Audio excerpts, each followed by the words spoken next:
Hello, everyone. Welcome. I'm Karen Eiton, and today we're going to be talking about how to tidy up your shop so it saves you a little time. So having an alteration shop can be fast moving. It can be really fast paced when you're bringing in alterations and getting them done and getting them out the door. But I've found in the 25 years experience that there's some tips that I'm going to give you today that can actually help and save yourself some time, so you're not feeling like you're running around looking for different things, right? So you keep things a little bit organized where you have, things at your fingertips, so you're able to, make your shop the most successful that it can be, right? So I'm going to go ahead and get started. So if you like the content that I share here, go ahead and give me the thumbs up. If you have any positive comments that you'd like to make, go ahead and leave those in the comments below. And I also put in the link of this video that you can go ahead and book a call with me if you're interested in getting your sewing shop up and going so you're able to make more income. I'd love to talk to you about that. So let's get it started. So number one is to have certain locations for everything in your shop. That means like have your fabrics all together in an organized manner, right? Have your cutting tools in one location in an organized manner. And then have your, orders organized. So if your orders are coming in, you want to be able to file them in some sort of a systematic way where you're able to know what it is you need to work on, you know what is due next, and you can kind of move from that, right? So you want to have some sort of a system when you bring in garments, and also when things are done, they're put in a separate location so you know things are done. So that way when someone comes in the door and they're like, oh, well, I'm here to pick up an order for such and such, meaning their last name, you can go right to where the things are done and find it for them, right? Or vice versa, if they were coming in to bring in an order, but maybe they were bringing some fabric back for a certain order that maybe you sent them out to get some lining and they're going to have their coat relined. So then you would know that it's not been done yet. So you would go into the separate area where clothes are coming in. So you'd look for their name, put the lining with the product, with their garment, and you know that the lining is there for when you get to their order, right? So just have things organized in their certain locations where it will save you so much time from running around looking for things.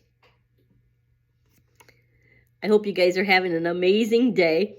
It's nice and sunny here today. I was outside, got to enjoy outside for a little bit today, and it's very nice. So hope you guys are having a great weather and stuff too. So number two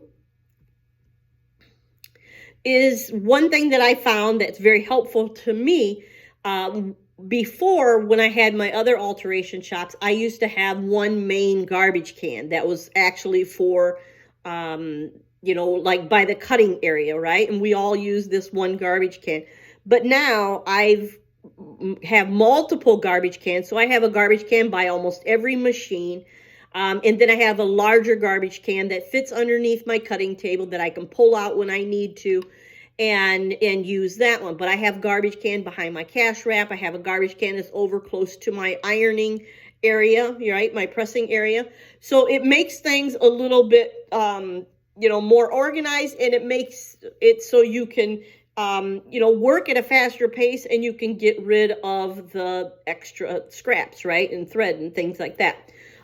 So I just like having multiple garbage cans, and it kind of helps me. It keeps me from getting up to go to that one main garbage can, when I'm cutting something or I'm working and sewing something and then you cut off the ends or something like that. So I have a garbage can right underneath my machine, and that works out perfect, right? For small things like that. So then we're going to go on to number three. So number three is to keep your needles close to your machine and the tools you need to sew on each machine. So each machine has a drawer. Most of my machines have a little drawer, and it has the tools in there to run that machine. You know, it'll have a pair of little clippers. It'll have a little knife. It'll have, you know, a ruler. It'll have certain things at each machine. So this helps me.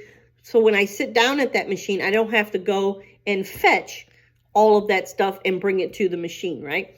So it has it there. It's instilled in each one of the machines. That way you sit down, get ready to sew, and you have everything you need to run that machine, right? So it just saves time. So then number 4 is have your button thread grouped together so you can identify it quickly. That's one thing about thread is if you group it together,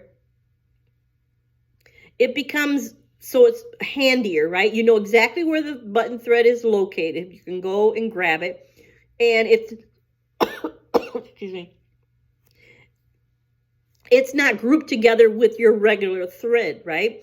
It's pulled out of there and it's grouped together by button thread use, right? So that way you're not looking through all the spools of your regular thread trying to find the color of button thread that you need. Have that grouped out separately. So it saves you a lot of time, energy, and effort when you go to look for it, right? So, so number 5 is to have your pin cushions already loaded with pins and straight pins and safety pins. So that way at all times, you're ready for that next fitting, right? So you want to make sure that you're ready for that next fitting. So that way you don't have to go and take, you know, pins from each machine trying to load a pin cushion to get ready to do the fitting, right? When the people are here. So you want to have that stuff done ahead of time. So you load your pin cushions ahead of time. I have my pin cushion. Usually I have one on my cutting table and I have one in my fitting area. Someone comes in for a fitting, the pin cushion that's out there in my fitting area is ready to go. So you want to, you know, kind of do things like that. So you're always ready, right? And then number 6, this is our last one. So number 6 is to keep a cash area. And even if it's a cash area where you're just going to take cash or checks, but you have a money bag or you have a cash drawer or you have a cash register, you have some sort of payment system area in place, right? So you want to make sure that you're ready to accept, you know, income. You're ready to accept payment, right? So if you don't have this already established and you don't already have, you know, your money bank, you know, where you can give change back and stuff, you'll want to have that in some sort of a bag or some sort of a little box that you use if you don't have a cash register that you can make change for people that come in, right? So you want to make sure that you have, you know, 5s and 10s and singles, maybe a few 20s.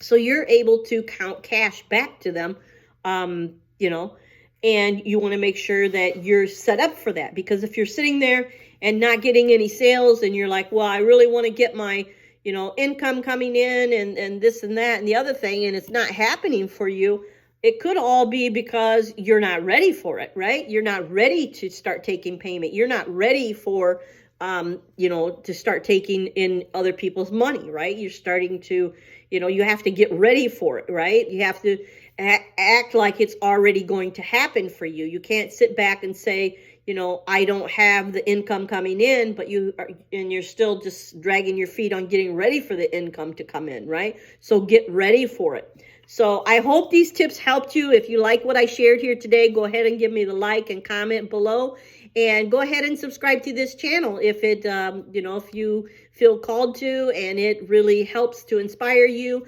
That's the reason I make these videos, is to inspire other seamstresses and other tailor shops and sewing shops to be able to start bringing in more income, to start, you know, running their shops more efficiently and getting more organized so they're able to start making the revenue they deserve. So thanks so much for watching. Sorry, I'm a little stuffed up today on the video, but got a little bit of cold going on.